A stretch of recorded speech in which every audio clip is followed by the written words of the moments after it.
All right, it is 6:05. We're going to get that party started. So, happy last week. I hope everybody is ready for the little mini vacation. You've got a long, basically a long weekend coming up. So, on Thursday is your last day of class. So, you will not need to be here or be in class on Friday. So you've got a little mini vacation. So what is growing on today? Let's see what's happening. Let me move my, there we go. This I can see. All right, no school on the 14th. So Thursday is your last day of the block. So Thursday you will be doing your cooking exam, cooking practical exam. So please do not show up on Friday. If you do, you're gonna see us on in service because we have an in service that day, or I will not be logging in. So if you just know that Thursday is your last day. Here is some holidays and the holiday schedule for the rest of this year. I would suggest you taking a photo, something like that. Excuse me. Taking a photo, any of those things to make sure you know what's what. All right, we have special days. Let's see, National Shrimp Day. Wow. All right, didn't know that. Let's see, National Eat What You Want Day. All right, Nutty Fudge Day, Apple Pie Day, Buttermilk Biscuit Day. That's my kind of day. I love buttermilk biscuits. Chocolate Chip Cookie Day, and then Barbecue Day. Nice. Very cool. Remember to remember hybrid classes. You need to fill out the. I apologize for my yawning. I don't know why I'm yawning. Let's see, daily wellness. Make sure you do your daily wellness. All of that good stuff. You need to wear a mask at all times. Be in uniform. Can't see that. Hold on, let me move this thing. You must be on time or the doors will be locked. All right, uniform policy. Here we go. Non-skid shoes, no piercings, no watch, no rings, no false eyelashes, no false nails, no paint on your nails. No one wants to see fake nails or any of that sort of stuff in their food. Let's see, remember, check your email daily or at least every other day, that sort of stuff.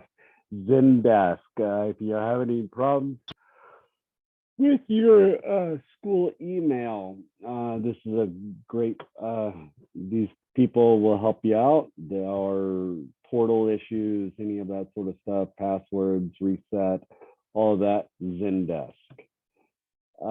Free tutoring, really good. You've probably heard me say it for almost 6 weeks now. Good tutoring thing. You just got to make sure you change your time zone. Talk Campus, great, great thing. I've heard some really good positive things on this. If you need any to talk to anybody, any assistance, any of that sort of stuff, please do not hesitate to download this. This is all free. It is a paid service that we pay. We pay for it. So it's a lot better service than any of the other, I would say, city-run services. So we pay for this. So and it is free for y'all and confidential. Hulu, if you want cheap Hulu, here we go. I actually got my daughter set up on this just fairly recently. So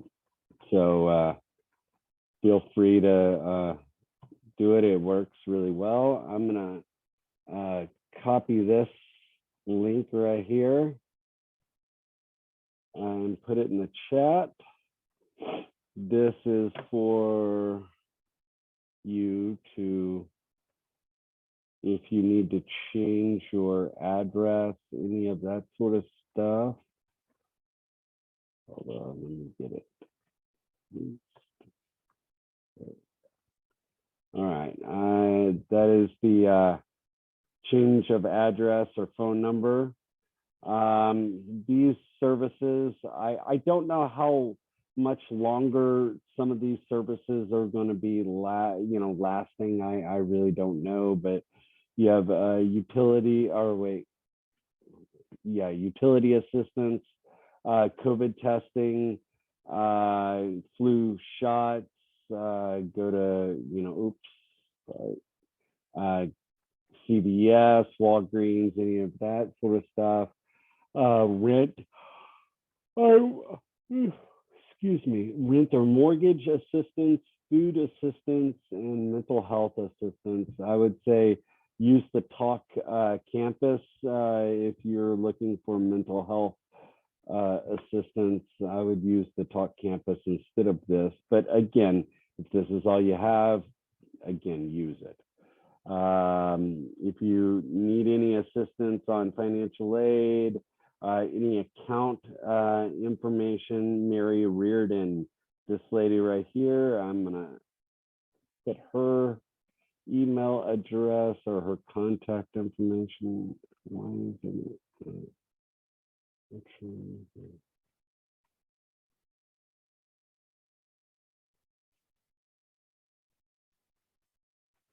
Well, I'll put it in a minute.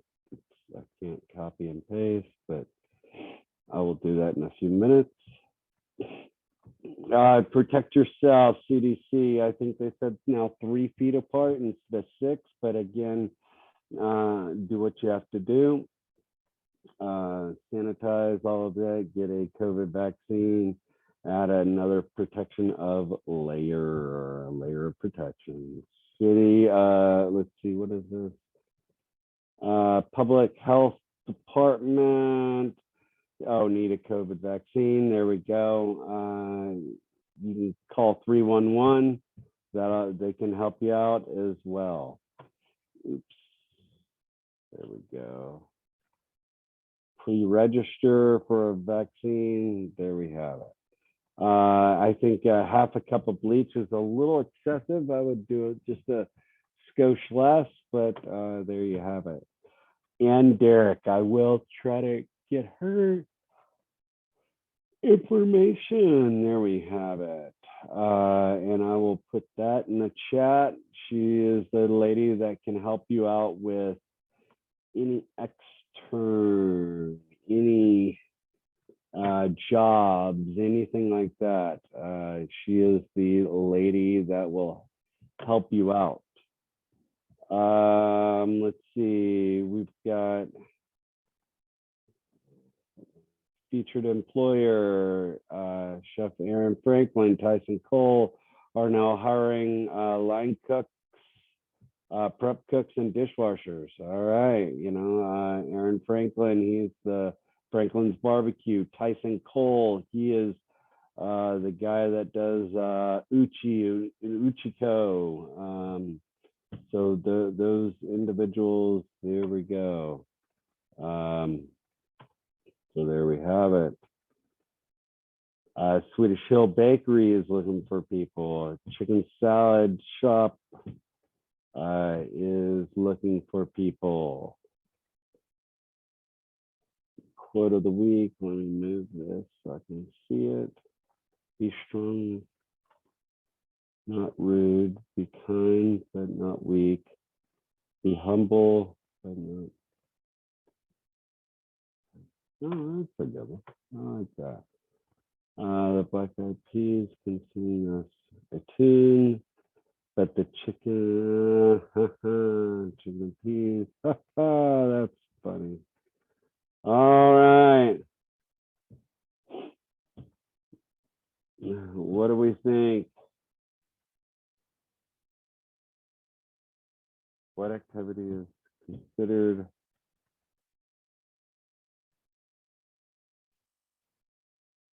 disrespectful while eating in Italy?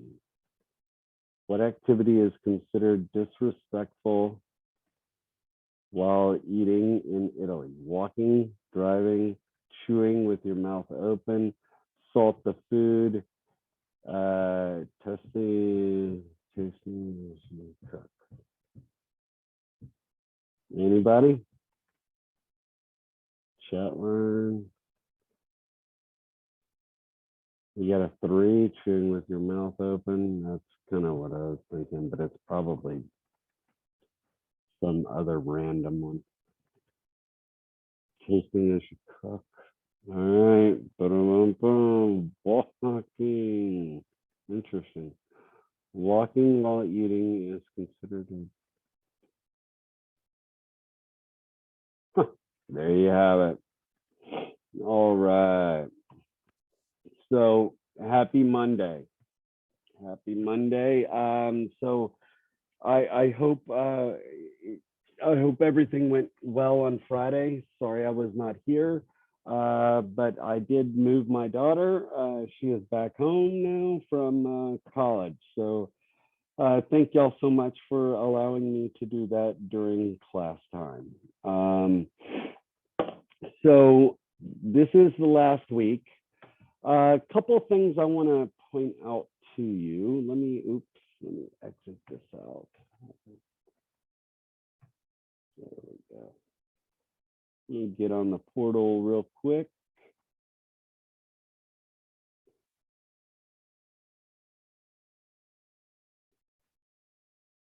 All right. I'm not sharing. Hold on a second. Let me share. All right. So does everybody see the portal? Yes. All right. All right. So do you see where it says end of course survey, where my cursor is right there? What I would like you to do, you don't have to do it now, but in the next few days, you fill out that survey. And once you fill it out, I think at the very end, it'll say you completed the survey. You take a photo of that picture of where it says you completed the survey, and I will give you, and you send it to me, I will give you 5 extra credit points for completing the survey. Now, let me talk about the survey. So the survey, I think, talks about me, talks about the class, whatever else. What I want you to do is be honest. If you didn't like me, write it down. Okay. If you didn't like how I taught, write it down. Again, this is your opportunity to get your voice heard. Okay. And no matter what, if it's in this class, if it's another class or whatever else, you know, I know that my supervisors look at these surveys, and the reason why we do these surveys is because have you seen Chef Robin or any of my other supervisors in the class? And the answer is no. Okay, so you know, like if they watch me teach, maybe Chef Robin might walk in, but she's not really gonna do anything. The only people that can tell me I'm doing my job correctly is all of you. Okay, so so very important. You know, I honestly, in education in this kind of environment, no matter what, I know that no one's going to all like me, right? So it is a business. So whatever you say, it's, I don't take it personal. Okay. So just know that you can write down whatever you want to, be honest, because that's the only way I can grow as an instructor. We can grow as a faculty, and and this is the only way realistically that we can get rid of bad instructors, right? Because the people that are the only ones that can tell me or tell us that the instructor is doing their job is you. So that's why Chef Robin allows the instructors to give 5 extra credit points for allowing students to fill out the survey. Now, it is anonymous unless you say something like, I don't know,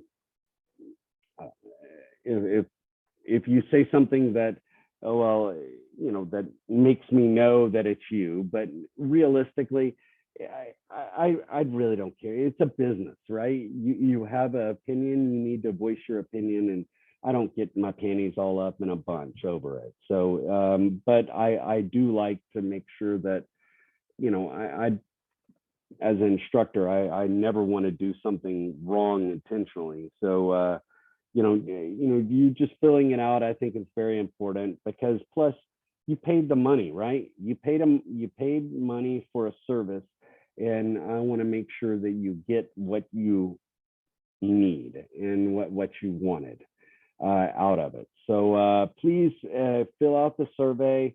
I don't know. There's multiple questions. I don't know really the questions right offhand.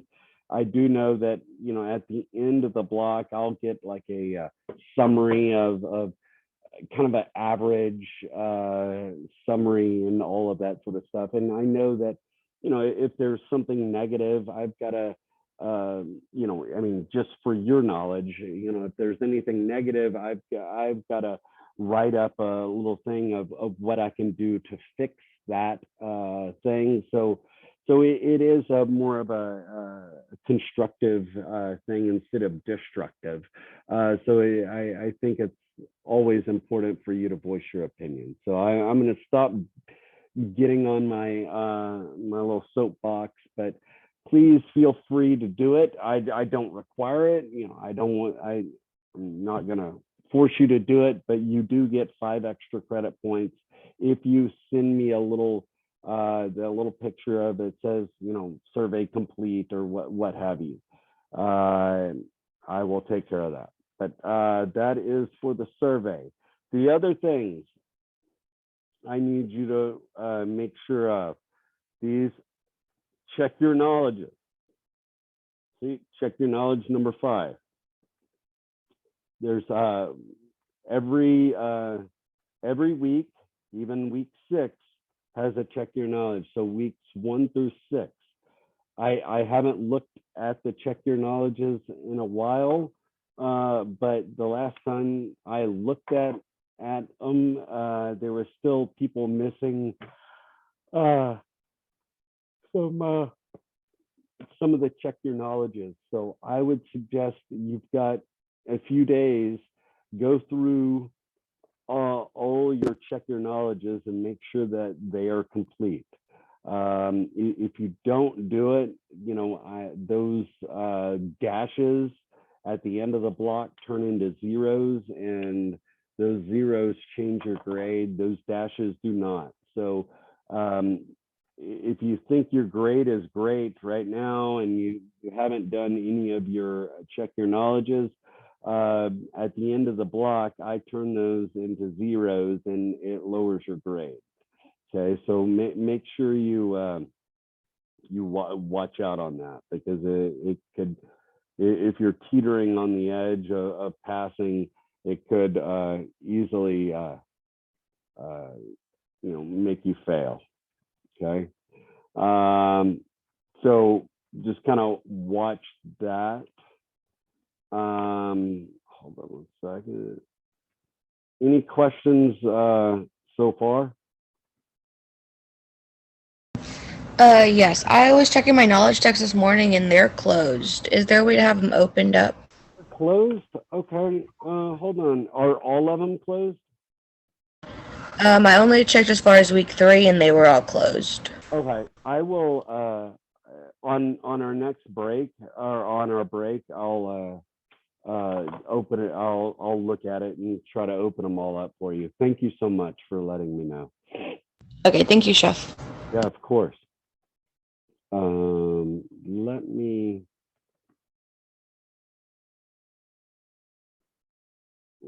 share. I thought I was sharing the screen. So let's go ahead and start talking about what we are doing tomorrow. Hold on a second.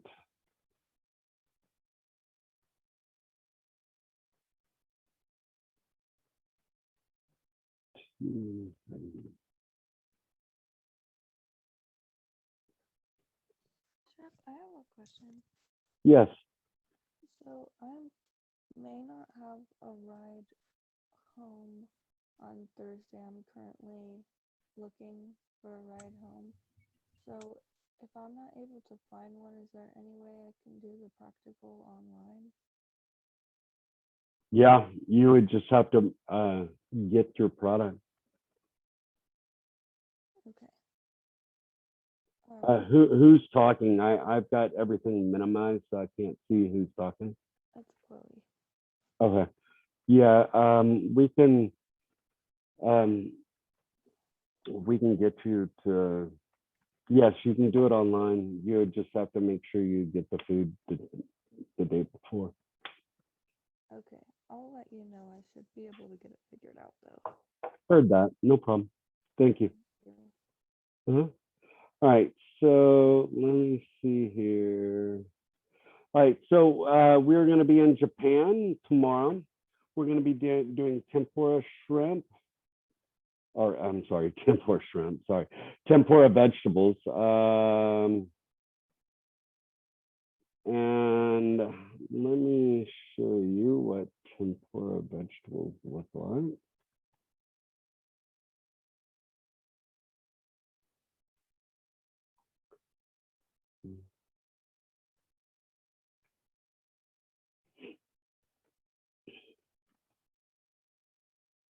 All right, so here is what kind of a tempura vegetable look like. Very light batter, or a very light, yeah, I would say very light, thin batter, but very crispy, very kind of pale, whitish, not much color to it. So that's kind of what tempura vegetables look like. Now, when you make the tempura batter, let me get back. Um, okay, so let me make this a little larger for everybody. All right, so for the tempura batter, you have rice flour, cornstarch, baking soda, salt, and ice cold water. So you're going to mix basically everything, the rice flour, the cornstarch, the baking soda, the salt, and the water together.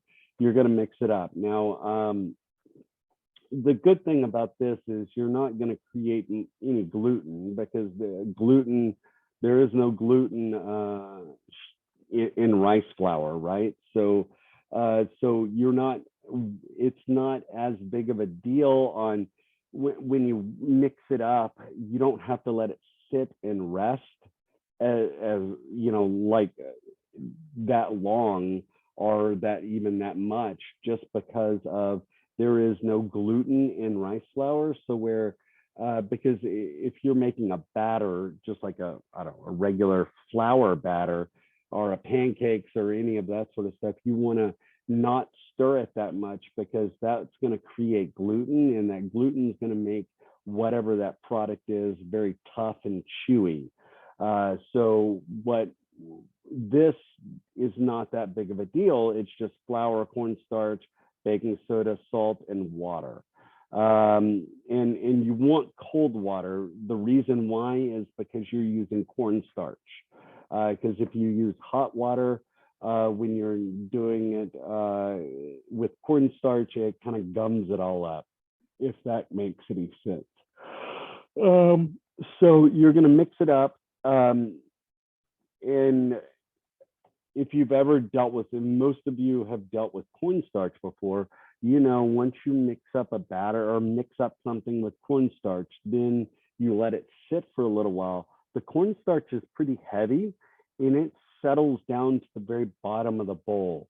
So before you batter up anything, you need to make sure you kind of mix up that batter up really well before you dip anything in there, if everybody kind of understands that. Now, consistency of this batter, what I usually do is I get a piece of broccoli and I dip my broccoli in. Oh man, I cannot stop yawning. Sorry, guys. But I dip the broccoli into the batter, and if my batter kind of sinks into my broccoli, then that tells me that my batter is not thick enough. If it if it stays on there too solid, then I know it's too thick. But if it just coats it really nicely and it's not too thick and it's pretty even consistency, then I know it's ready. And the reason why I do a piece of broccoli is because you know, you've got those little florets, those little pieces, and if it's too thin, it kind of goes right in and it doesn't coat it very well. I like to do the broccoli, but some, you know, you just dip whatever it is you want to in there. The mushrooms, I usually cut my mushrooms in half, unless they're like the real small, like the smaller mushrooms, small like buttons. But if they're not small button mushrooms, if they're larger, sometimes I will cut them in half or cut them into quarters and do it that way. The broccoli, you know, cut them up into small florets. Sweet potatoes, I usually will cut them into like sticks, batonnet sticks or something like that. And then the Asian eggplant, if we get an Asian eggplant, I haven't checked the cart yet, but if we get the Asian eggplant, I usually cut it into small little, Asian eggplant's kind of small and are long and skinny. So I usually cut them into little rounds. If we get a big eggplant, like a regular size, you know, large eggplant, I usually cut them into sticks and then just fry the sticks up. It really kind of depends, but I would like different shapes. You can do different shapes or whatever else, but make them all about the same size or same, you know, thickness or whatever else. So, you know, they all kind of cook around the same time. What you're going to do is you're going to get your batter. You're going to get a canola oil or fryer grease or some sort of fat, and you're going to heat it up and get it to around, I don't know, maybe 350, maybe just 325, somewhere around there. And you're going to dip your product into the batter, and then you're going to take it out and you know, let it kind of drip a little bit.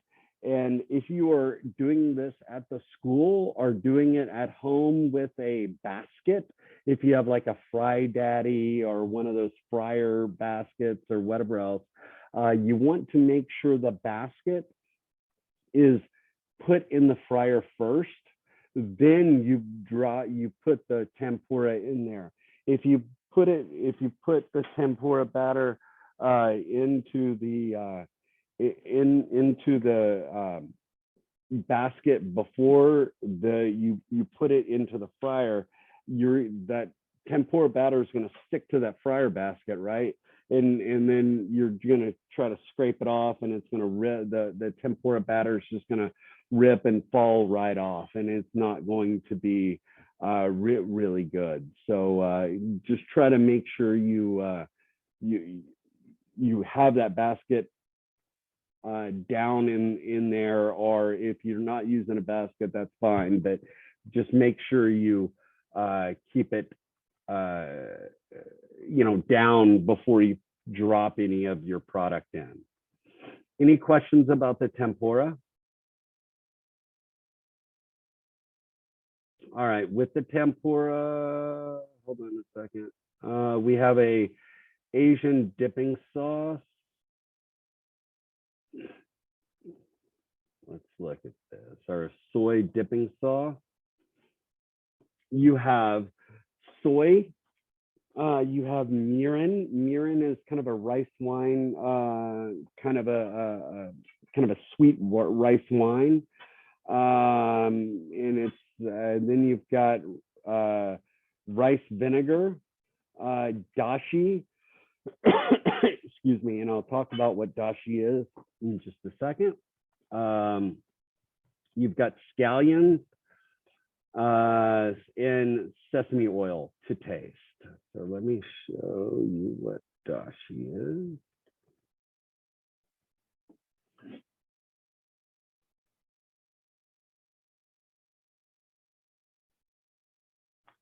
Dashi is something like this.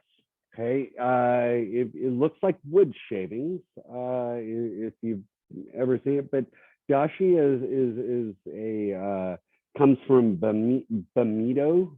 Bamito is a fish. Bamito flakes.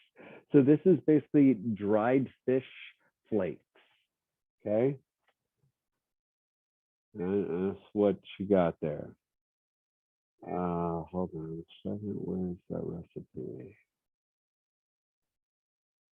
All right, so we've got dried fish flakes, rice wine, mirin, soy, scallions, and sesame oil. You're just gonna kind of mix all of that up, let it sit, and that's in. You're going to have that for your dipping sauce. Questions, problems, concerns about that? All right. Katsudon. You got katsudon with steamed rice. Where's my katsudon at? Katsudon. Here we go. Katsudon is kind of like a pork. Let me show you what kind of like a pork. It is pork, but katsudon is kind of like a cutlet in a way, I would say. Let me show you.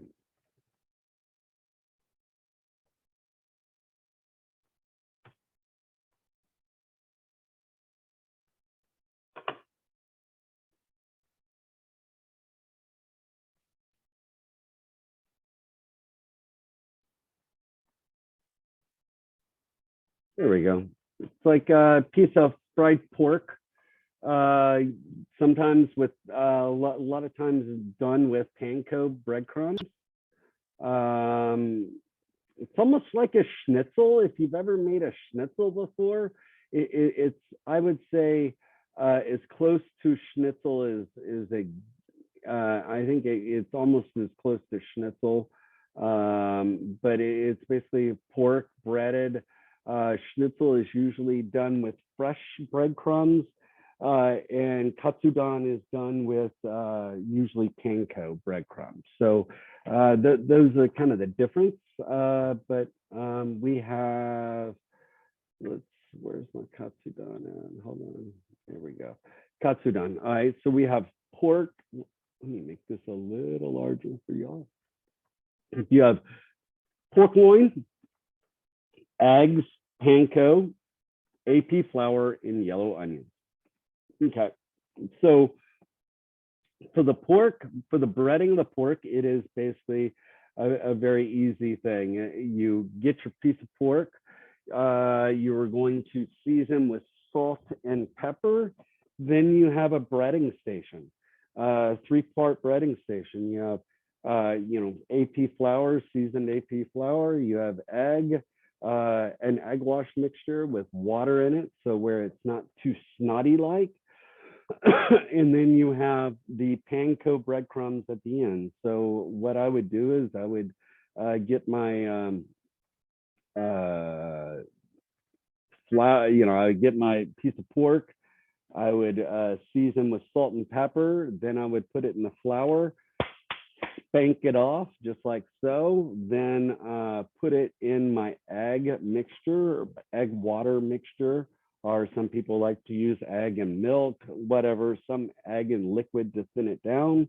And then you let it sit for a second. Then we're going to put it in the panko, cover it up, press it down to make sure it's all consistently even, shake it off a little bit to make sure any of the excess panko is taken off.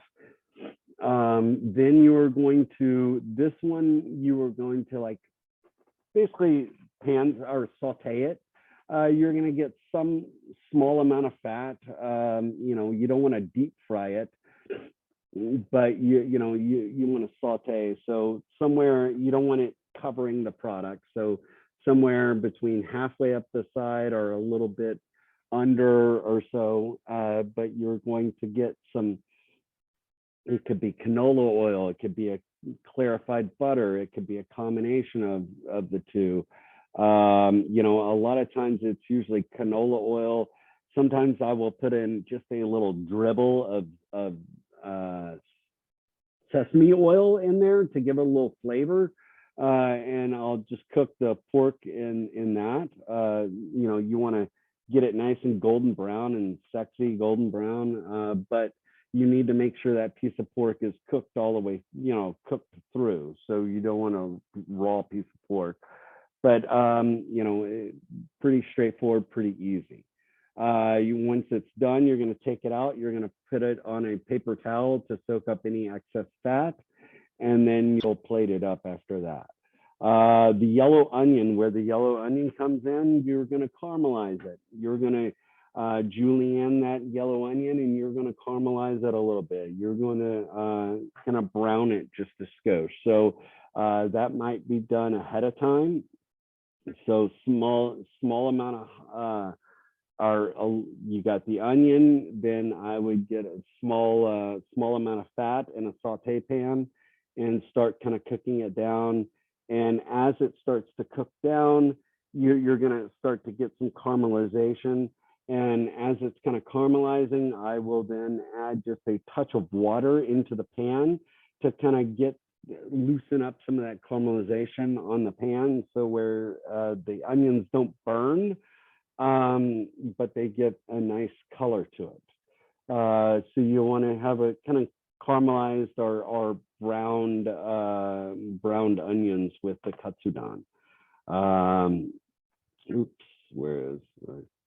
So you can kind of see, these aren't as caramelized, but you want to kind of cook the onions down so they're not raw. If everybody kind of understands that, you don't have to have it like what I'm saying. You don't need it like French onion soup caramelized, but you don't want like raw onions, and you don't want you don't want the just white onions. You want some color to it. Because if you have a very white onion, it goes on that steamed rice, and it just doesn't look so nice. You want a little color to it. Any questions on that? Let's see. In steamed rice, that is pretty straightforward. You're just going to need that and it's jasmine rice. So I would say maybe a half a cup of rice probably would be plenty. And you do it right here, and you put the rice down, you put your cutlet there, you put your onions there, bada bing, bada boom, she's done. And see, dashi.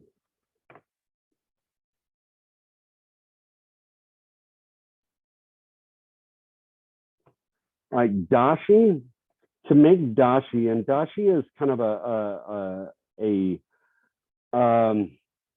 it's a base. It's like they use dashi as kind of a base for soup. Like if you've ever had miso soup, a lot of times you have dashi in it, and dashi is kind of a mixture of kombu, and kombu is a seaweed, and I'll show you what it looks like.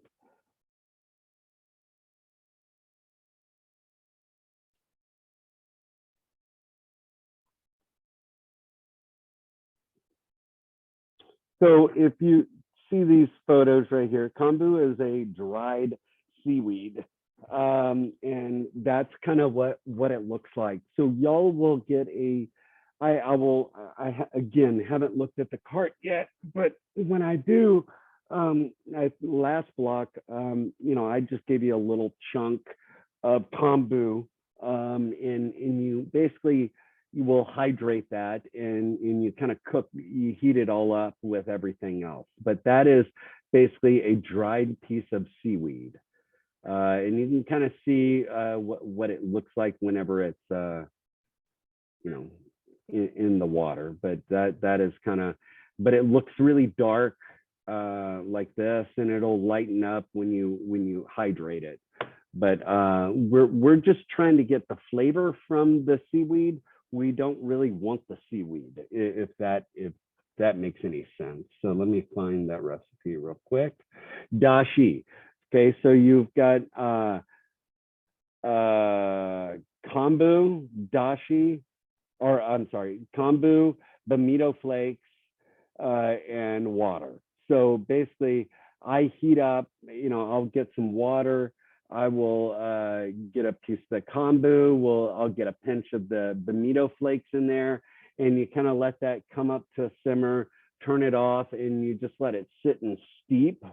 And then you usually strain it out, and that is usually the base for soups or for dipping sauces or whatever else. You usually kind of add you have the kind of the saltiness from the bonito flakes and the fishiness, and then you've got the earthiness coming from the kombu and all of that. So it really has a good flavoring. But that you make that for the next day.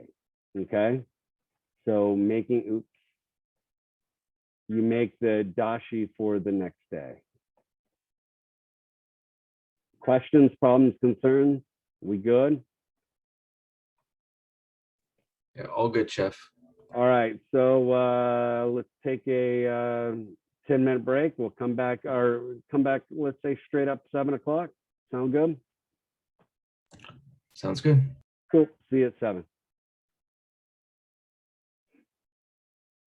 I need to go get a mask.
All right, I'll start trying to open up the check your knowledges real quick.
All right, guys, all the check your knowledges are now open. They will close on Thursday.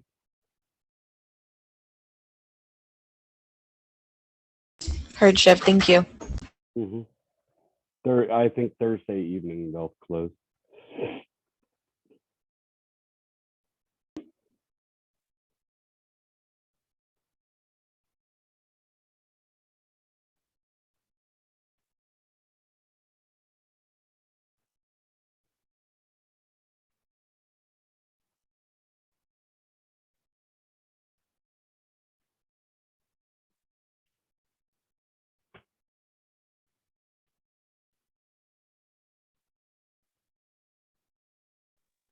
Chuck, Yeah.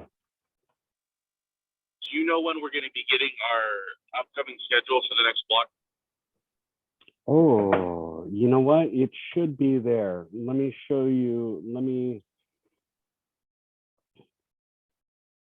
It should be there. Hold on. Let me see. So, oh, let me share my screen real quick. Oops.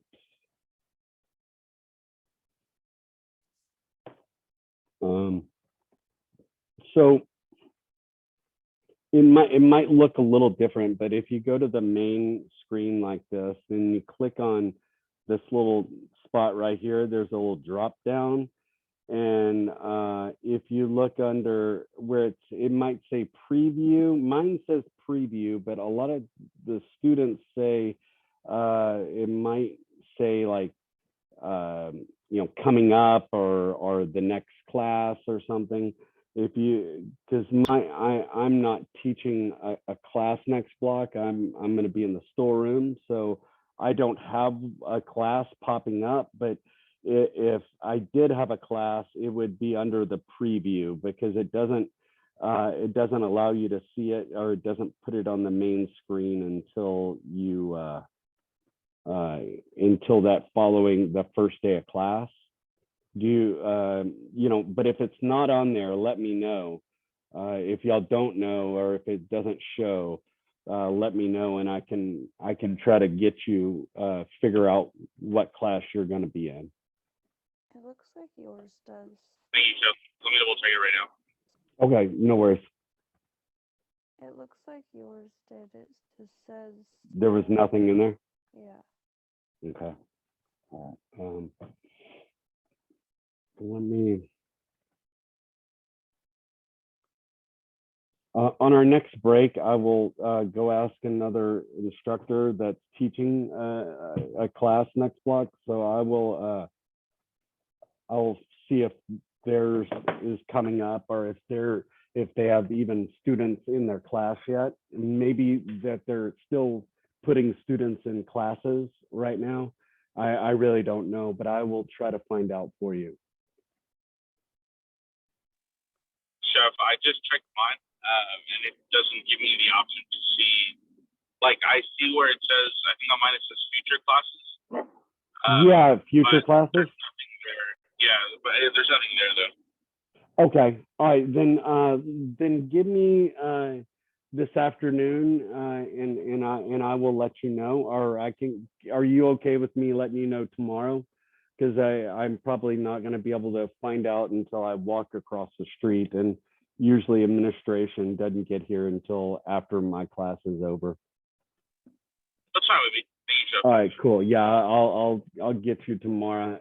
I will find out for sure this afternoon and let y'all know. Let me get back to.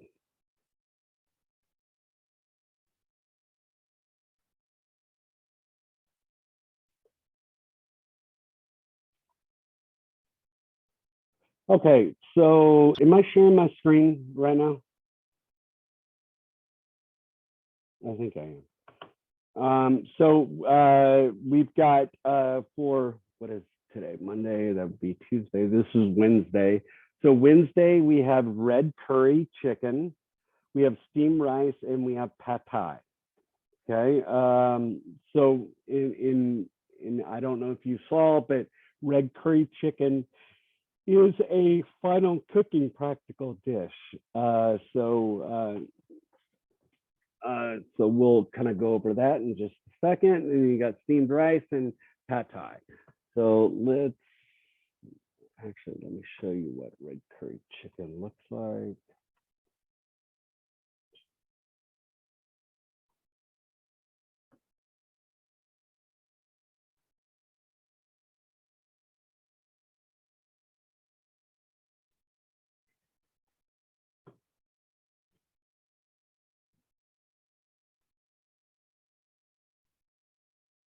All right, so here is pictures of like what kind of red curry chicken looks like. We're gonna cube up or dice up the chicken. A lot of times,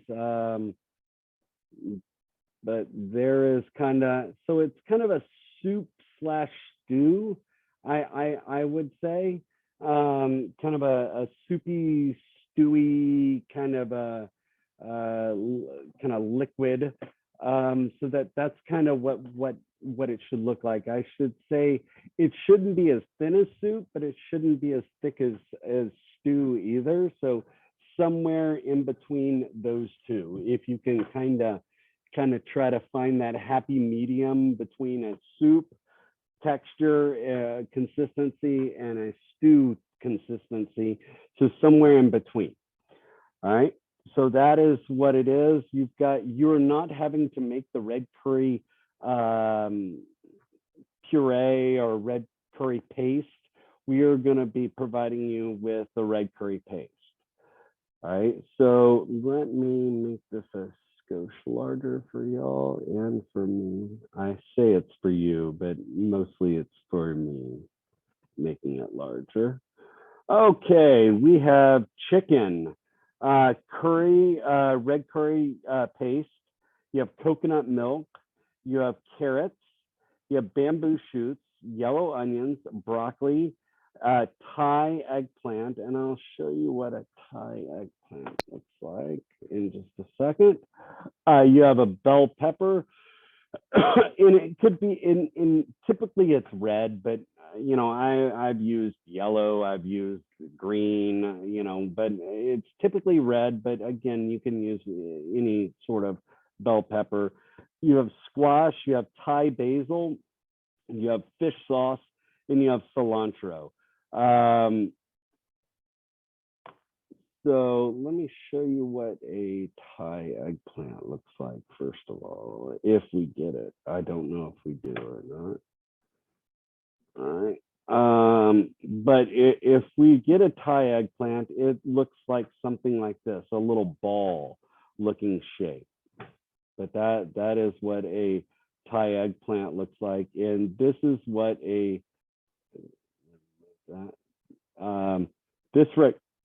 here's more of an Asian style eggplant. Excuse me, I got the hiccups. Longer and skinnier. That's an Asian style. Then you have the Thai is kind of more of a ball kind of shape. And then you've got the regular eggplant that's real fat, kind of a American style eggplant or English style. So those are the eggplants. So let's go back to the recipe.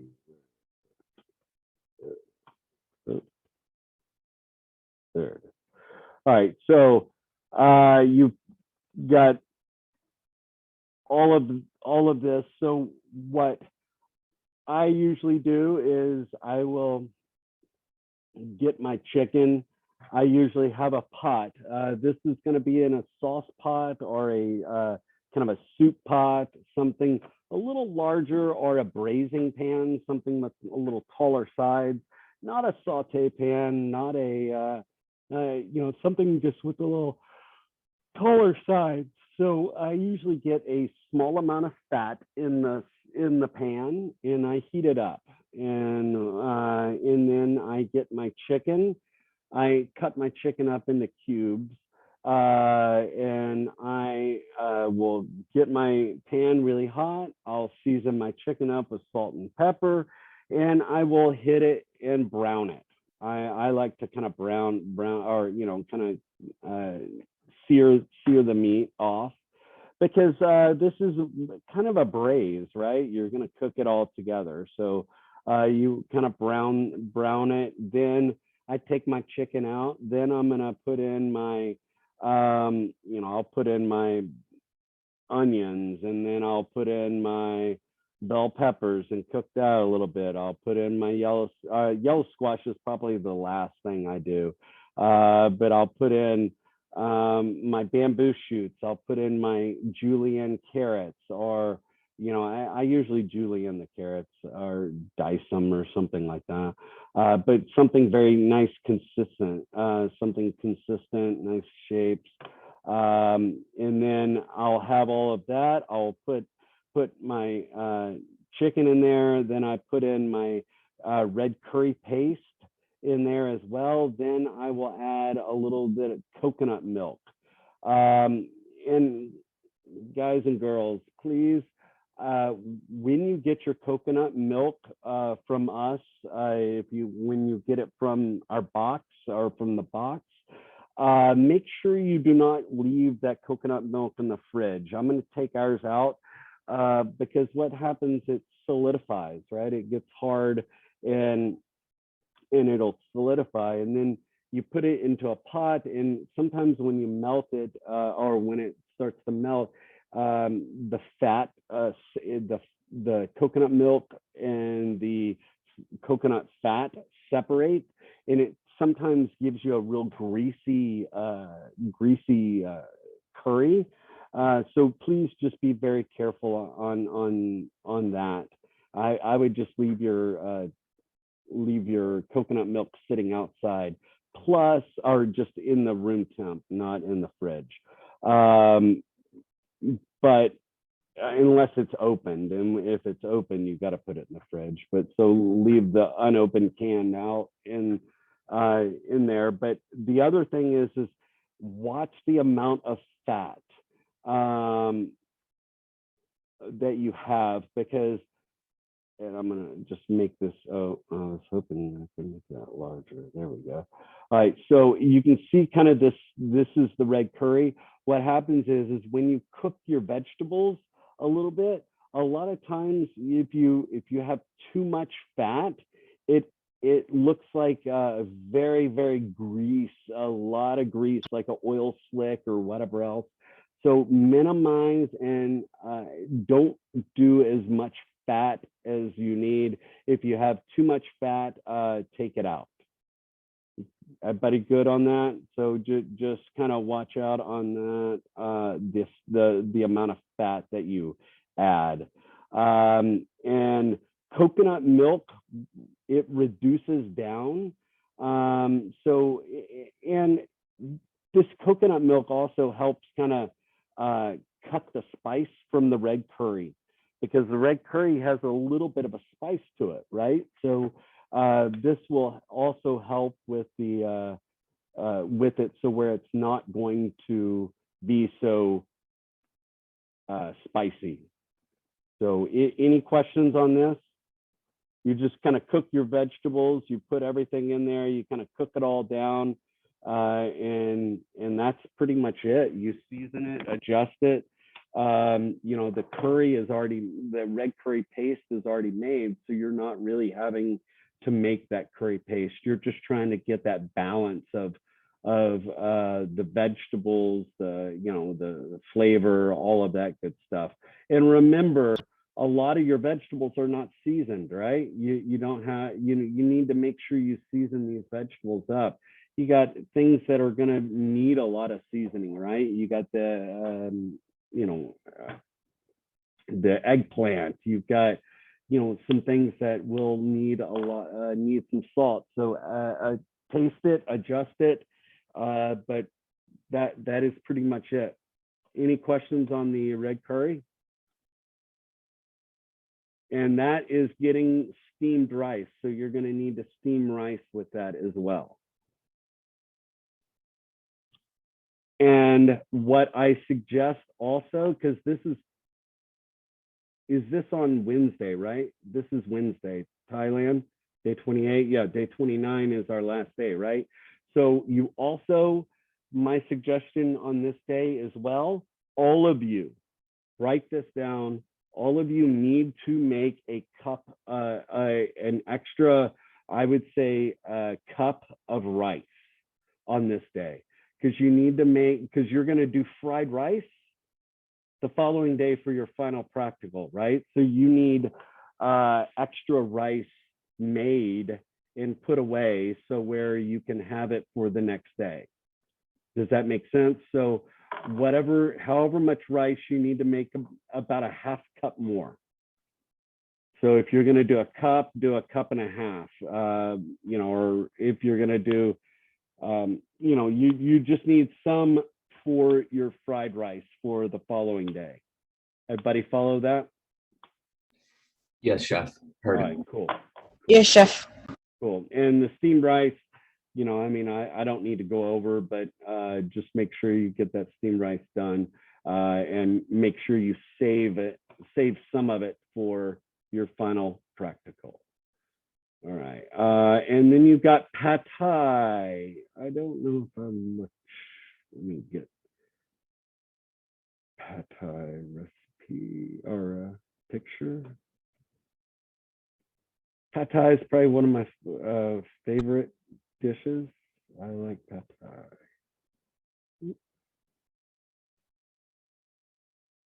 I'm a big pad thai lover.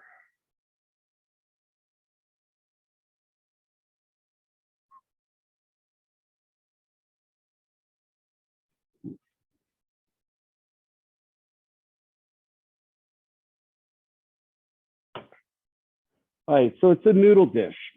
Okay, it's a. Let me see if I can find a good picture. There we go. There's a picture.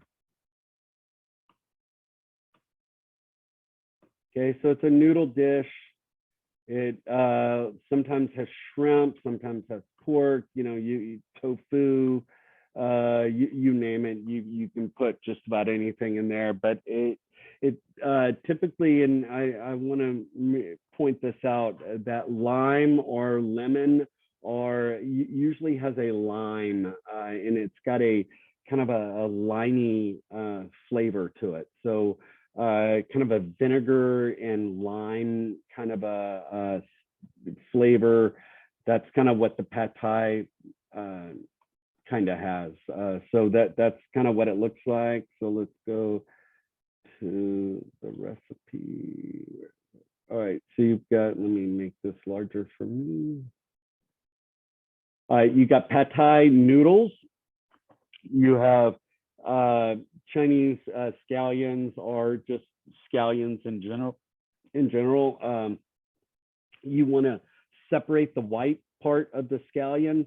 You'll cut up the white part into rounds or something like that. And then the green part, you're going to hit on a hard bias, cut, bam, bam, bam, so you can get a nice cut to them for garnish.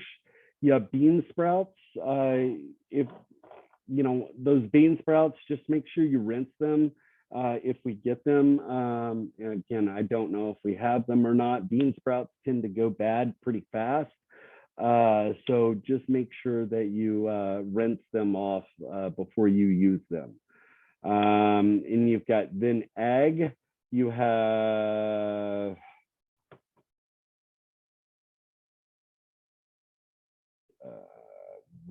I'm sorry. Let's see, tofu,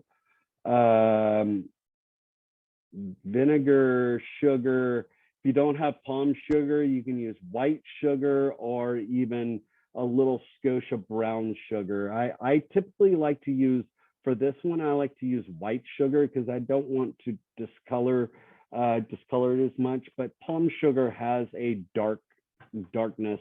And another type of sugar you could use, we use it's a coconut sugar as well. You can use coconut sugar, you can use palm sugar or white sugar. Those are my suggestions on if you cannot find palm sugar. Bird's eye chili, peanuts, and I like to toast them and then chop them up, and then lime wedges and fish sauce. Now, please, and I don't think I said it the last whenever we had fish sauce on something else. You know, again, make sure you are careful with how much fish sauce you use. You need only a little bit. A little bit goes a long way. Too much is way too much.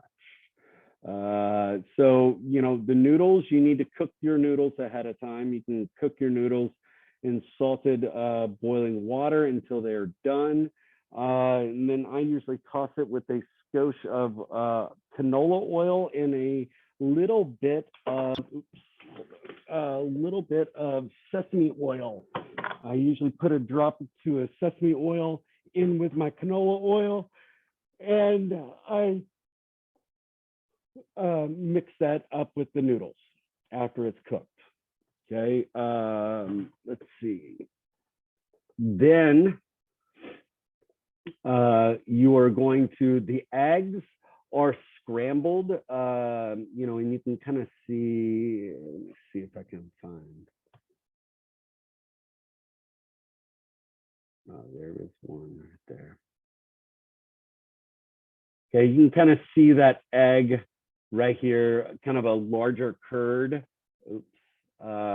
So my suggestion, the bigger the curd, the better, because, or not bigger the curd, but you don't want them too big, but you don't want them too small. You know, something like, you know, I think when I did my fried rice, I felt like the curds of my egg were a little too small, and it made it look not so nice, just visual. So my suggestion would be is kind of you can cook your egg off to the side, kind of, and so where you have a bigger curds, and then you can kind of put it in there. So I would scramble the egg, have it already pre-cooked, and just kind of sitting off to the side. Hold on, let me find that recipe again. And basically, you know, you're going to, I usually will, okay, so I get my, get a saute pan, or you can get a wok, or you know, some sort of cooking device, and I will get my, I usually get my green onion, because I usually get a green onion instead of like a kind of an Asian chive. So I'll get my my pan, get a little skosh of oil in there.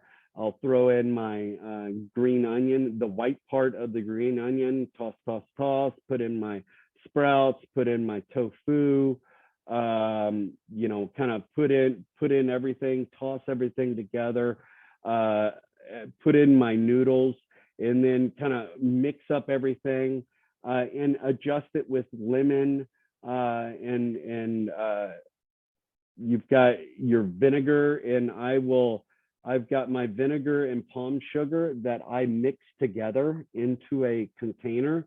I'll just kind of mix up the vinegar and palm sugar, and I usually put a little bit of lemon juice, or lime, I say lemon, I'm sorry, lime juice in that that liquid, and I usually put in a little drop of fish sauce in that.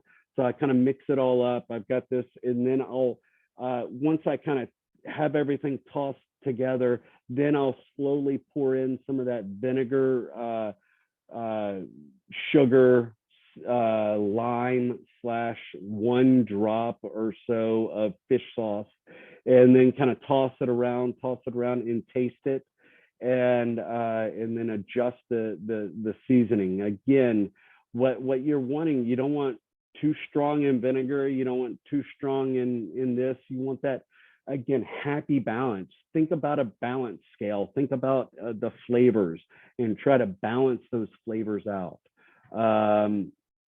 But you're just going to kind of toss everything in, and you're going to serve it. The one thing I have seen people screw up a lot on this is they overcook the pasta, and when they're kind of tossing it all together, the pasta starts to break apart and fall apart. My suggestion is if you're when you're kind of mixing it all together, don't use tongs. Try to flip it. Use a and if you use tongs, don't go in there and be aggressive with it. I usually try to use my pan and kind of toss it or something without being so aggressively kind of grabbing and because you don't want those noodles to fall apart and to turn into mush. Any questions about the pad thai? And then I garnish it with the chopped peanuts, just like so. A little fresh lime wedge off to the side, and that's it. Questions, problems, concerns? We good? Okay. And make sure on this day you make extra rice for your final practical. All right, let me close this down.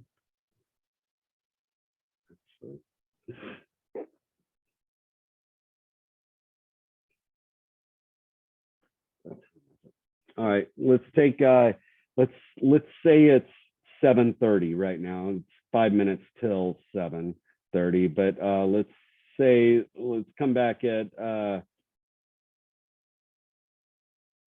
let's come back at 7:35. Actually 7. Do y'all need a little extra break? Let's go 7:40. Do y'all want 15 minutes or do you want to just knock it out sooner? I'm fine with whatever. Let's go with 10 minutes. 10 minutes, okay. Yeah, let's go 10 minutes. Cool. See you in 10 minutes. And guys, I have opened up every single check your knowledge. If you want to check it for me and make sure, if you might need to refresh your portal or log off and log back on before it kind of goes, but just check it out and let me know if I did it correctly. Thank you. I'll be right back. I'm gonna find a drink.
And I will finish up all the grades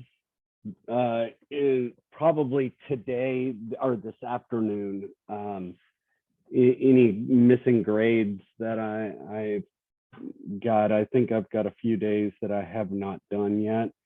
So I will make sure I get those taken care of for you by, for sure by the end of the block, but so you can know what your grade is sooner than later.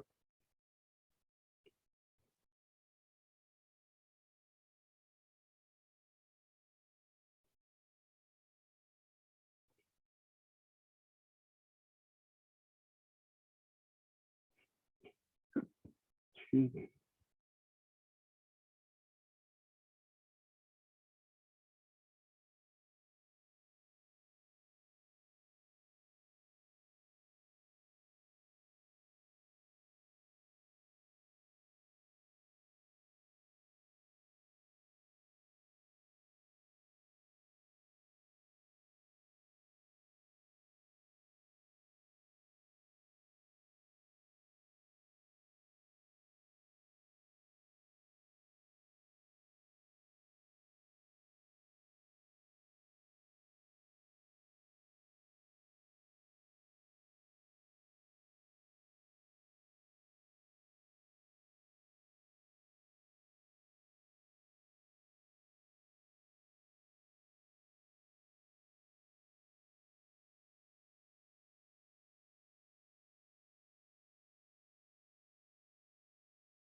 All right, let's knock it out. So we have, let's see, here we go. Oh, I'm not sharing my screen. Hold on.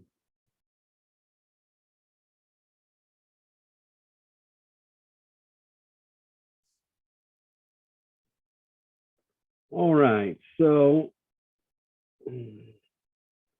we have for Thursday, and this is for Thursday, this is your final exam. Now, on that day, I cannot, if you have any questions about the food, once we get started cooking, I can tell you, but I'm not going to tell you what to do.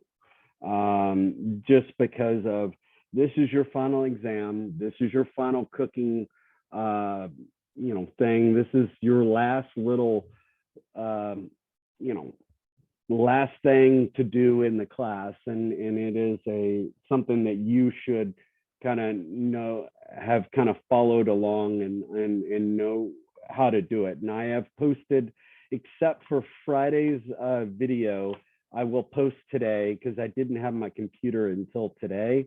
So once I have a moment, I'll download the video from Friday, but it really doesn't even matter because I don't think Friday anything is to do with this practical, but all the videos are up. And tomorrow when we do the red curry, I will make sure I'm sorry, that's going to be Wednesday. I will make sure I post that as soon as possible.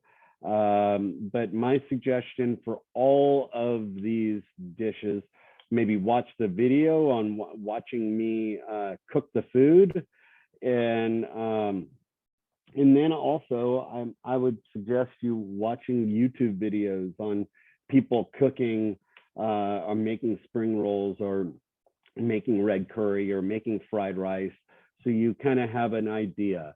And any of the comments that I said on your fried rice or on your curry, or if you're online and you're listening to me critique the people's food that's on ground, you know, learn from their mistakes, learn from everybody's mistakes, and listen so where you don't do that same mistake, if you can understand that. So you know, just try to do as best you can to try to get the information and you know, so you can execute this properly. You know, like an egg roll or the spring roll, you know, they should be round, right? They shouldn't be flat. They shouldn't be you know, too dark. You know, I'm not gonna, there was a couple of people that, you know, one person had a really dark egg roll. It's kind of wet and it kind of started getting a little soft. That meant that you put too much, I think, hoisin or too much soy sauce in it or whatever else, or you didn't cook the vegetables down enough to get a lot of that moisture out. Like I think this recipe for the egg rolls has mushrooms in it, right? So I think, let me make sure.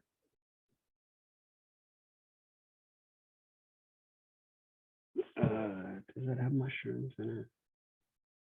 I guess not. I thought, oh yeah, mushrooms and celery. So you know, you need to make sure you cook this vegetable enough so where you're cooking out a lot of that moisture, because when you're frying something, right, moisture is your enemy. You don't want a lot of water moisture in there because that'll make your product all soggy and nasty.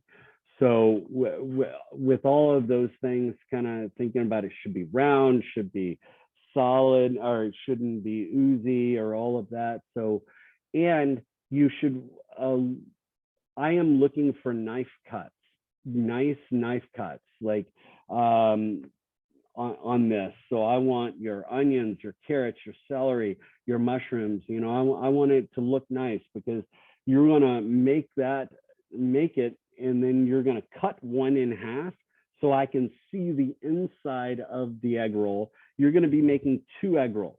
Okay, I want to see 2 egg rolls for your final exam. I want one cut in half so where I can see the inside of it, and then I want to see a whole one. Okay, so that when you make this, I want to see one whole, one cut in half. All right, and that makes me see what's kind of going on with all of the vegetables. You can chop it up, you can dice it, you can do whatever else, but I want it to look nice. I don't want it to look ugly on the inside. So we have garlic, ginger, onions, carrots, celery, mushrooms, bell peppers, bean sprouts, soy sauce, oyster sauce, black pepper, egg. The egg is just for you beat it up, you crack it, you beat it, you add a little bit of water to it, to be is an egg wash mixture. And then gonna already be pre-made. It's in a little container probably. So that's it. So what I would do is I would get a saute pan, start cooking my garlic and ginger. If you have any green scallions or the scallions, you can use the white part in there if you would like, and then the green part could be for garnish at the end if you have it. If not, you can just use your white onion, put in your carrot, put in your celery, kind of cook that down, cook out your mushroom, your bell pepper. The very last thing is going to be the bean sprout. Your bean sprout, you put in this oyster sauce, and you want to kind of cook it down a little bit because you don't want it too wet. You don't want it oozy and nasty, because if it's too wet and oozy and nasty, it's going to soften up your egg roll wrapper, and it's going to be too soft. Then you're going to let it sit. You're going to cook it. You'll season it up. You need to taste it because you need to make sure it tastes good. Then once you know you let it sit and cool for a few minutes. I got the egg roll wrapper, put it in a diamond shape facing me, the point facing one of the points facing my stomach, and then I put the product in there and filled it up so where when I rolled it, it was a nice looking kind of solid egg roll. You want to make sure that your two egg rolls need to be the same size. So make sure, sizing, you need to make sure they're the same size. I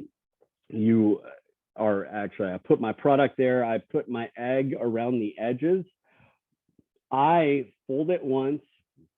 I fold the sides over, then I roll it up. Then I get a little egg, I put it on the little lip, cover it up, and then I'll roll it up.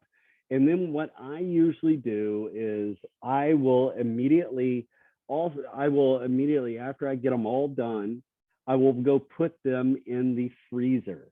The reason why I put them in the freezer, it kind of makes them solid a little bit, and plus it'll kind of freeze the egg, right? And the egg will stick to it'll hold the shape a little bit more. Then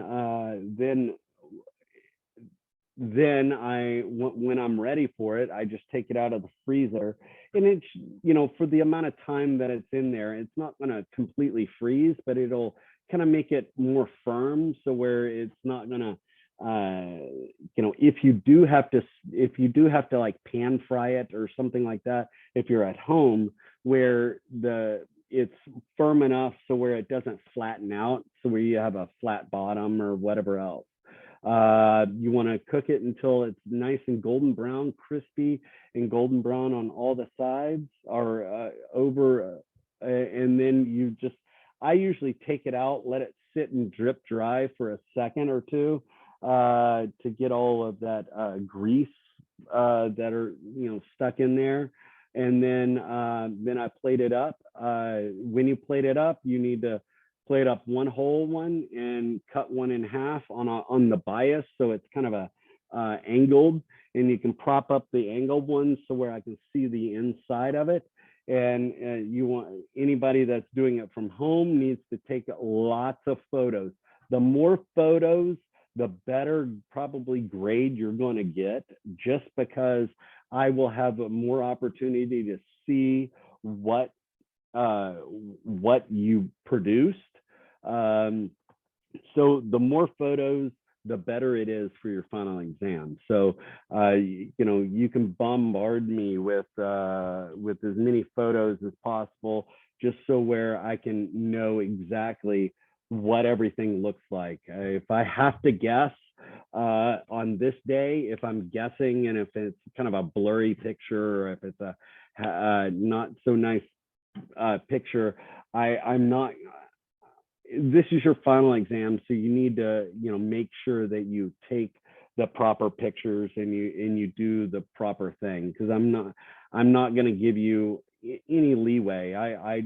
This is your final exam. I expect perfection type of deal. So, or not perfection, but I expect you to try to do the best you can, and taking a good photo is something that is part of your final exam, because that's the only way I can critique you. So make sure you do that. And any questions about the and make sure you have your little dipping sauce on there as well, your sweet dipping sauce or sweet chili dipping sauce. Questions, problems, concerns about the about this? Now you can make, I want you to serve 2, right? So if you're serving 2, I suggest you make 3 of them. Why? Because you always want to the oh shit factor, right? Oh shit, I dropped it on the ground. Oh shit, this or that, right? You've got to have that that extra just in case, right? So you always want to if I expect 1, do 2 just in case something happens or whatever else. You're not leaving yourself in the lurch. Any questions or problems or concerns about the egg roll? All right, let's move on. All right, so that was the egg roll. The red curry, I'll talk about it in a minute, but I'm going to go ahead and talk about the fried rice real quick. I'm going to show.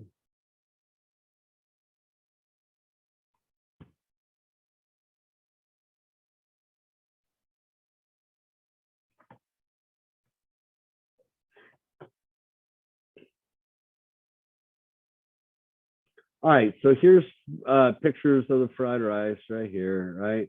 All right, so a couple things I saw. Watch out on your sausage. Some people's sausages got a little too dark. You need to make sure you remove the membrane. That Chinese sausage that you get, there is a casing, an outside casing that is kind of firm.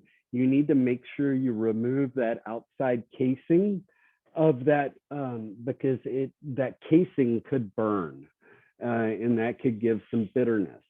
The egg, my suggestion, you cook the egg separate in a saute pan and you chop it up, and instead of cooking it when you're cooking the rice, just because you get larger curds or bigger curds if you cook it separately and then chop it up and put it in there, compared to if you just kind of mix it up into it and cook it in the pan while you're with the rice. You tend to get bigger curds. It looks nicer if you, like Tim, you did a good job on your fried rice. I remember that because you had larger curds in there, and that's kind of, I think it looked a lot nicer than especially even mine, the one I did. So I would suggest, and I know Tim did his eggs off to the side and chopped it up. Isn't that correct, Tim? Yeah, I cooked the eggs in the wok separately.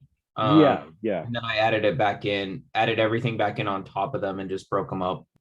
Yeah. All right. So he cooked it separately in the wok or whatever else. So cooking it separate, I think makes it look so much nicer because you have bigger curds in there. Just a good suggestion. But that's kind of what it is. The other couple of things is, if you use a wok, you need to make sure your wok is like hot as all get out. You need to make sure there's enough oil in there as well, but not too much oil.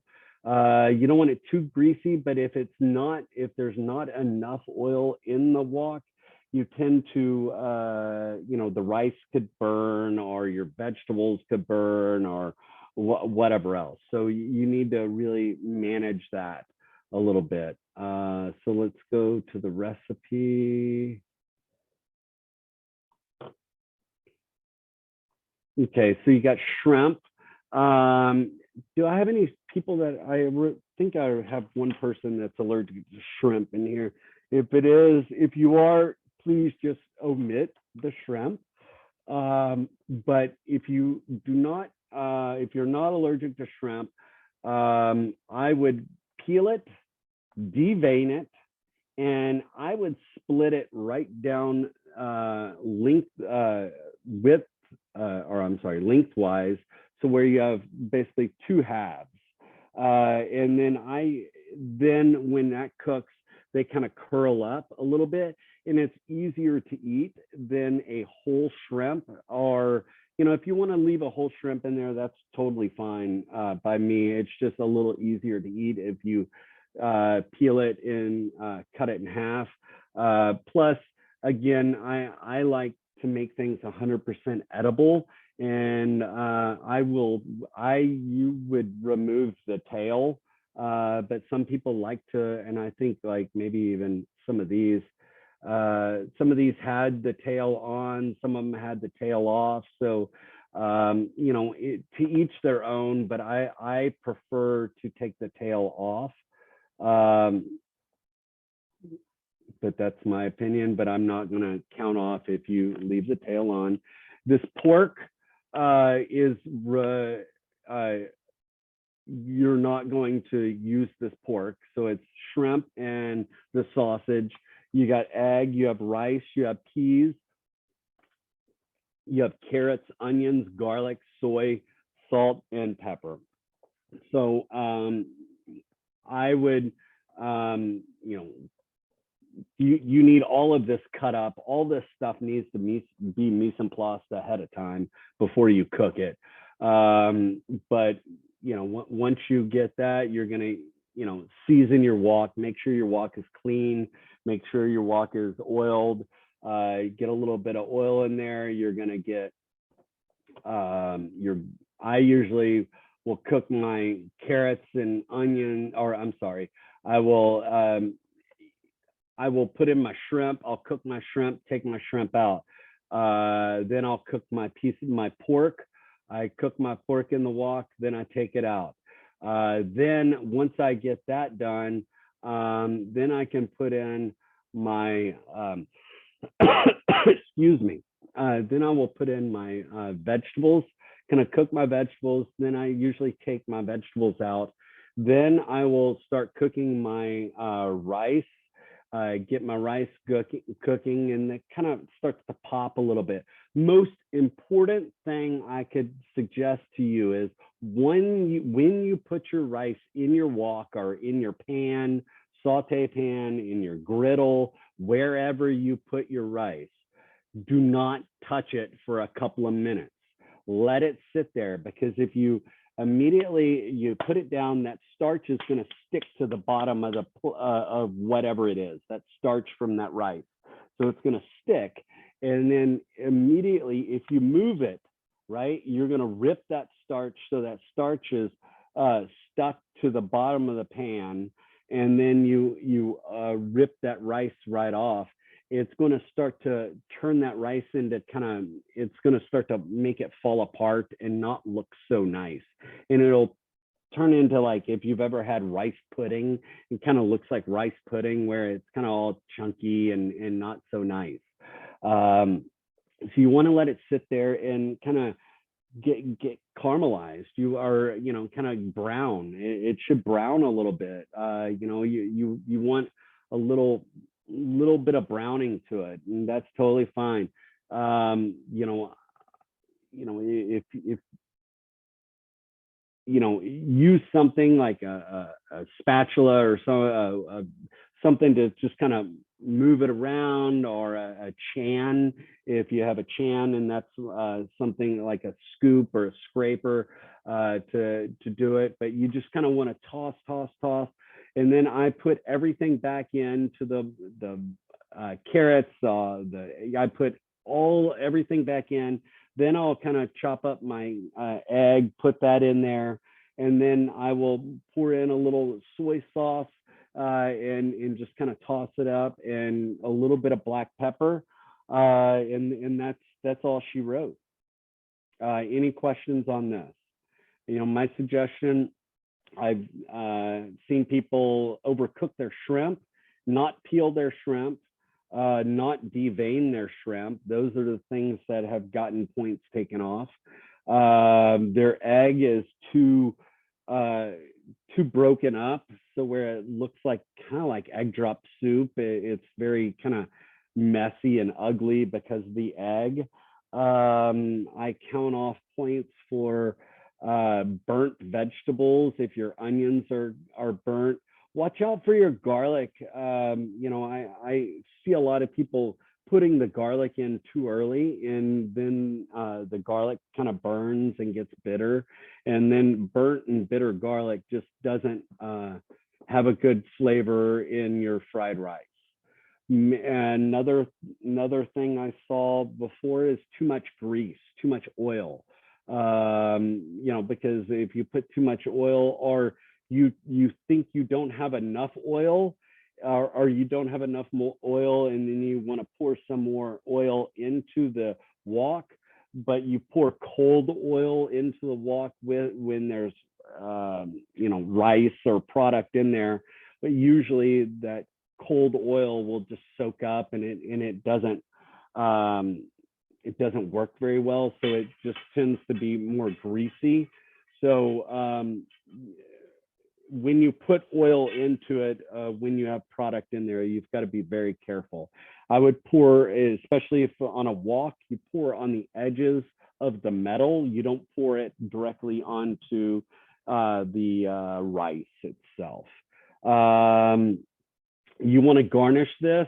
Make sure when you plate it up, you want to make sure that, you know, that the shrimp and the sausage are kind of on top a little bit.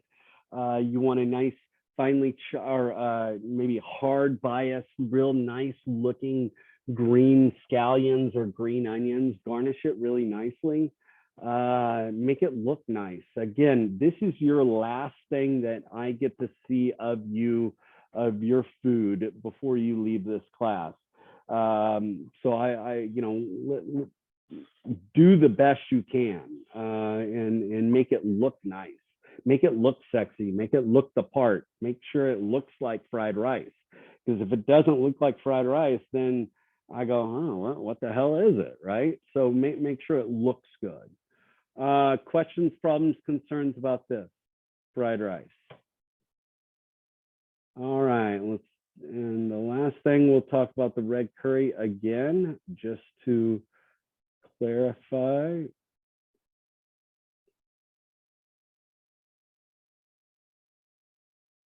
Show a picture of it one more time. All right, you have red curry, and there is, hold on a second.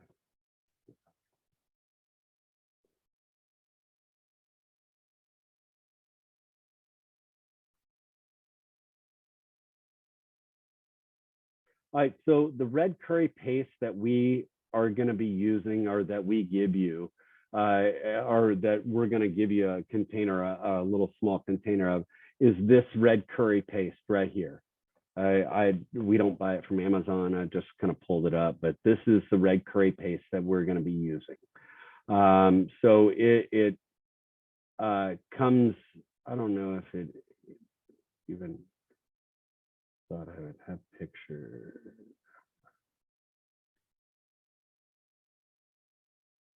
So it kind of has kind of this look to it, kind of pasty, all of that sort of stuff. So it's a like real thick. My suggestion, when you're we're going to give you, we don't measure any of this out, right? So when we give it to you, so you're going to have enough curry to make 2 dishes, right? Because we got curry for Wednesday. We're making curry Wednesday, and we're also making curry on Thursday. So make sure, and this is very important that y'all do this, because we're making curry twice in one week, right? So everything that you're making for curry, you need that times 2, right? So don't use up all the curry paste on Wednesday, and you don't have enough curry paste for Thursday. Does that make sense? And my suggestion would be, if you want to, if you're at home and if you're here at the school doing production, my suggestion is, when you're on Wednesday, maybe cut your vegetables for your red curry on Wednesday and just hold them, cut it times 2, right? And cut all, prep up your stuff times 2 on Wednesday. So where then when you're ready on Thursday, you've got all the stuff already prepped up. Does that make sense? So where you're not having to prep up red curry twice, 2 in both days. So you can prep up, have your curry vegetables ready for Thursday. You can prep it up the day ahead of time. Since you're already making curry, you can prep it up and have it there. But just make sure you don't use all your curry stuff for the first day, because then you don't have anything for your second day. So that's kind of what the red curry looks like. Again, there are different ways of making red curry or making this dish, but I will talk about. There we go. All right, so you got chicken, red curry paste, coconut milk, carrots, bamboo shoots, yellow onions, broccoli. We kind of went over this already. Do you need me to go over this again? Any of y'all? No, chef. Okay, and plus you'll see a video, or y'all will watch me make the red curry on Wednesday. But just make sure if you miss class on Wednesday, I would suggest later on Wednesday evening time, maybe watch the video of me making it, or get on to YouTube a bunch of people. I can only imagine there's hundreds of videos of people making red curry chicken. But you might want to, type in red curry chicken with red curry paste. So where you're not having to watch someone make red curry paste, then make the red curry chicken. So we're going to be using the red curry paste. And then I garnish it with Thai basil. If you don't have Thai basil, basil is fine. If you don't have basil, then I would use green onions. Like the green scallions, I would just kind of cut them on a hard bias and make them look nice. Any questions about that? So that is your final exam. That is your cooking exam. And again, I want to make sure you know what you're doing. And this is a test for you personally as well, to make sure that you know how to do this product. Plus, it's a test to figure out if you can, if you understand and you got all this information in your brain, into your long-term memory. So use my advice, watch this video today multiple times if you need to. Do whatever you have to do, but just make sure you I would always suggest everybody get on YouTube, watch videos of people making spring rolls, watch people making curry, just if you haven't done it and you don't feel confident enough, that's a great way of just trying to get yourself a little more confidence in there. The things that I'm looking for: knife cuts, sanitation. Sanitation, I'm looking for people to be in full uniform. I'm looking for people to be doing the proper cooking techniques. If I asked you how you cook something, I might ask you, tell me how you did this, and get you to describe how you made this dish or how you did it or whatever else. I'm looking for you to kind of school me on your schooling. Show me what you have learned, and make me proud that you understood what you were supposed to be doing. So questions, problems, or concerns about this week? Anybody? No? All right. So couple of like house cleaning items or house things. We need to make sure all of you, I ask of you to get on the portal sometime in the next day or two. I would say no more than a day or no more than 2 days, for y'all to all look at your grades, look at your attendance, look at all your stuff. I know that I think I'm missing, I don't know what days I need to look at, but I will look at the extra days that I haven't done yet, and I will plug those grades in. But I didn't have my computer, so I couldn't do it this weekend. But look at your attendance, look at your grades, look at everything, because what happens is someone's gonna at the end of the block, then someone says, oh well, yeah, I was really here on this day and you counted me absent. Well, it's so much harder to fix all of that stuff after the fact. So please, and I've got to do 2 times the amount of work to get that done and fixed and changed. And so if I can get it done before I hit finalize my grades, once I finalize my grades, then it creates a buttload more paperwork that we have to do. So I ask of you to look at your attendance, look at your grades, look at any of the things, especially the people online. If I gave you, and some of you, if you like were here on class, right, you showed up in the Zoom, but you didn't put any photos in your folder, I gave you a 50.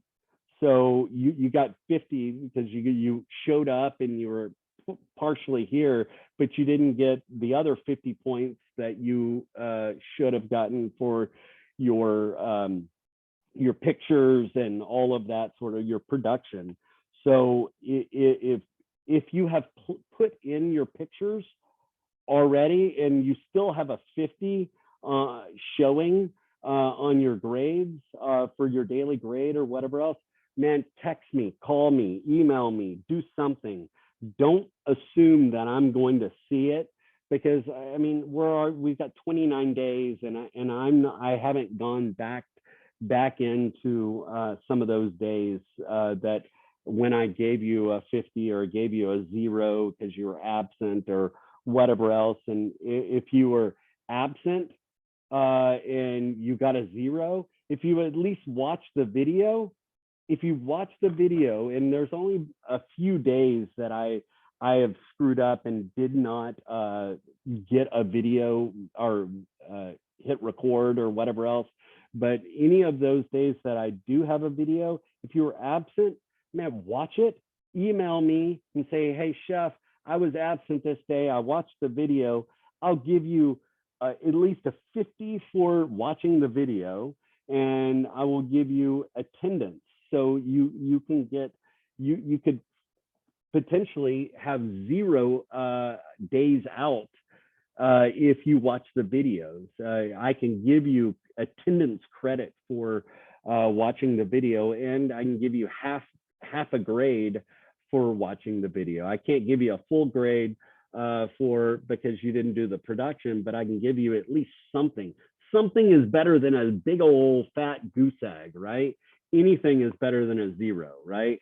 So a 1 is better than a 0. So anything. So so please, look at your stuff, check it out, and I will go through it. I'm going to go through your attendance. I'll go through your grades, and if there's any missing grades that I actually missed or whatever else, I'll plug in. But make sure you get that taken care of and look at it, because that's something that I make mistakes all the time. So just make sure that second guess me, check me, and make sure I don't screw up your grade, because that's your grade is so much. It's important for you. So I don't want to screw it up. So just kind of check it out. Any other questions, problems, or concerns? Are we good? All right then. So Janet, I'm good with you. I saw that little text message you sent me. That's fine. And then everybody else, whoever else needs the product, it's going to be a few minutes before I start kind of building the boxes, but I will have all the boxes built, hopefully fairly in the next hour or two. So when you get here, just pull up in the back of the school and text me or call me. I would say call me when you pull up to the school, because sometimes I don't have my phone.